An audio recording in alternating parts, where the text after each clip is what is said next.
Hey friends, I hope आप सभी काफ़ी अच्छे होंगे। एंड आज की वीडियो स्टार्ट करने से पहले एक बार डिस्क्लेमर। फ्रेंड्स, हम आपको किसी भी कॉइन या प्रोजेक्ट में इन्वेस्ट करने को नहीं कहते हैं। अगर आप करते हो तो उसके पीछे आपकी रिसर्च और एनालिसिस होनी चाहिए। After all, profit and loss आपका अपना है। फ्रेंड्स, आज जो वीडियो है उसके बारे में मैं थोड़ा सा बता दूं कि आज जो टॉपिक है वो है एक बियर ट्रैप के बारे में कि हम ये बियर ट्रैप होता क्या है, बियर सेंटिमेंट्स क्या होते हैं, हम उसमें फंसते कैसे हैं और हमें पता भी नहीं चलता। तो फ्रेंड्स, हम जो बात करने वाले हैं कि हम इसे कैसे पहचानें।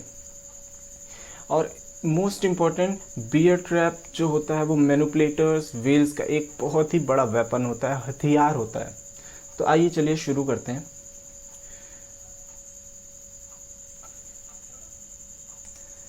फ्रेंड्स, बियर ट्रैप के बारे में बात करने से पहले हम एक बार जान लेते हैं कि बियर सेंटिमेंट्स या बियर पर्सन्स क्या होते हैं। अगर आप ये जान गए तो आई एम डैम श्योर आपको पता चल जाएगा कि बियर ट्रैप क्या होता है, इसे कैसे पहचानें और इससे हम कैसे बचें। आइए चलिए स्टार्ट करते हैं। अगर वीडियो को अगर आपने चैनल को सब्सक्राइब नहीं किया है तो प्लीज़ चैनल को सब्सक्राइब कर दीजिएगा, बेल नोटिफिकेशन आइकन को एक्टिवेट कर दीजिएगा जिससे कि आने वाली वीडियोज़ आपको जल्द से जल्द मिल सकें। और आपका जो कुछ भी सजेशन है हमें कमेंट बॉक्स में ज़रूर बताइएगा। टेलीग्राम ज्वाइन करना ना भूलें। तो फ्रेंड्स, हम जो बात करने वाले हैं, अगर कोई पर्सन बियर सेंटिमेंट की या बियर पर्सन की, तो अगर कोई भी व्यक्ति या पर्सन इमेजिन कर रहा है, उसकी ऐसी सोच है, उसके ऐसे सेंटिमेंट्स हैं कि मार्केट क्रैश हो जाएगी, अभी मार्केट बहुत हाई पे है, या ये कॉइन ये प्रोजेक्ट बहुत हाई पे है, बहुत ज़्यादा ऊपर है, अभी पंप चल रहा है तो ये क्रैश होगा, अगर उसकी ऐसी सोच है तो उसे हम बियरिश सेंटिमेंट्स कहते हैं। हम ये कहते हैं कि वो पर्सन, वो ट्रेडर बियरिश सेंटिमेंट रखता है। तो ये था बियरिश सेंटिमेंट या बियरिश पर्सन की बात। अभी हम बात कर लेते हैं जो हमारा टॉपिक है, मेन टॉपिक बियरिश ट्रैप के लिए। ये होता क्या है, अगर कोई भी कॉइन आपको लग रहा है कि ये पंप हो चुका है, या फिर कोई भी कॉइन में आपकी होल्डिंग है, उसमें सेलिंग आ रही है, उसमें सेलिंग आने लग गई है कि हाँ प्राइस नीचे जा रहा है, तो क्या होगा कि आपको लगेगा कि अरे ये तो प्राइस और नीचे ना चला जाए, मैं बेच देता हूँ। और आपके देखते ही देखते बहुत ही बड़ी सी विक बन जाती है, कैंडल बन जाती है और आप घबरा जाते हो कि अरे अभी तो प्राइस और नीचे ना चली जाए, मैं लॉस में ना चले जाऊँ, तो आप भी सेल करने लग जाते हो। इससे क्या होता है कि उस कॉइन में सेलिंग प्रेशर बढ़ जाता है। और इसका पर्पस क्या होता है, जो भी नए लोग होते हैं, जो भी नए ट्रेडर्स होते हैं, वो घबरा जाते हैं और वो अपना सेल करने लग जाते हैं होल्डिंग्स को। तो ये होता कैसे है कि जो बड़े बड़े मैनिपुलेटर्स होते हैं या वेल्स होते हैं, वो एक ही समय पे एक ही कॉइन को अचानक से पूरा सेल कर देते हैं और एक बड़ी सी विक बन जाती है।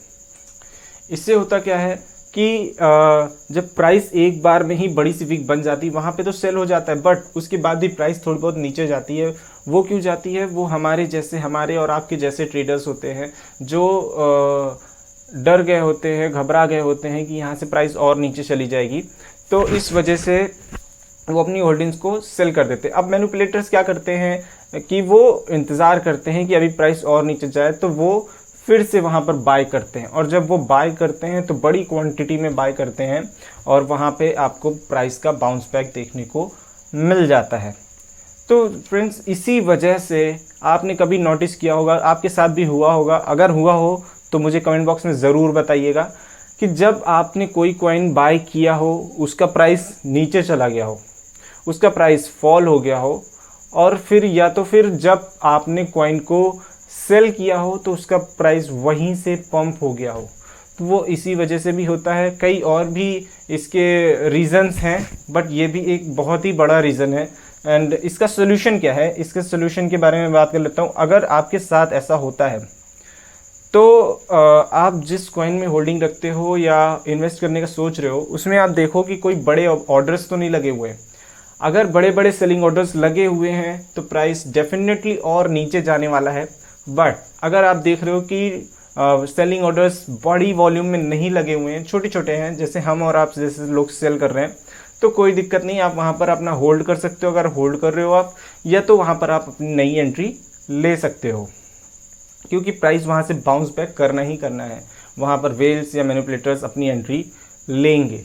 Thank you so much guys, अगर आपने वीडियो पूरी देखी है एंड वीडियो को लाइक कर दीजिएगा अगर आपको कुछ भी इन्फॉर्मेशन इसमें मिली हो, एंड हमें सजेशन देना ना भूलें कमेंट बॉक्स में। Thank you so much.